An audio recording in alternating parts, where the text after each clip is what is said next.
Hello, আসসালামু আলাইকুম। It's me Smita Ritu. Welcome to আমার শর্টস ভিডিও। সো কেমন আছেন সবাই? আলহামদুলিল্লাহ আমি ভালো আছি। আর এখানে দেখেন খাবার খাচ্ছি দুপুরের। আমি তো ভাত নিয়ে নিতেছি আর সাথে আছে ভর্তা। আজকে হচ্ছে ভর্তা বাঁধা হবে খাওয়া। তো এখানে আলু ভর্তা আছে, তারপরে ডিম ভর্তা আছে, চিংড়ি মাছ ভর্তা। সবগুলো ভর্তাই আমার মোস্ট ফেভারেট। বাট ডিম ভর্তাটা আমার একটু কম পছন্দ, কিন্তু হচ্ছে ডিম ভর্তা সজীবের অনেক বেশি পছন্দ। তো এখন প্রথমে হচ্ছে চিংড়ি ভর্তা দিয়ে হচ্ছে ভাত খাবো। এই যে দেখেন চিংড়ি ভর্তা দিয়ে ভাত খেতে কি যে মজা। তো চলেন খাওয়া শুরু করি, বিসমিল্লাহ।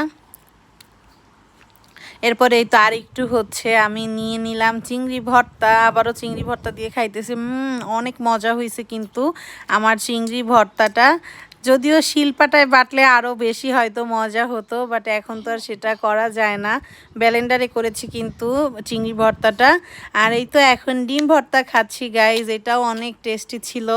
ডিম ভর্তাটার মধ্যে আজকে একটু সরিষার তেলটা না আমি বেশি পরিমাণে দিছি। আর এবার হচ্ছে আমার সব থেকে পছন্দের আলু ভর্তার পালা। আমার হচ্ছে অনেক পছন্দ আলু ভর্তা, বাট সজীবের পছন্দ না। তো আজকের ভিডিওটা এখানেই শেষ।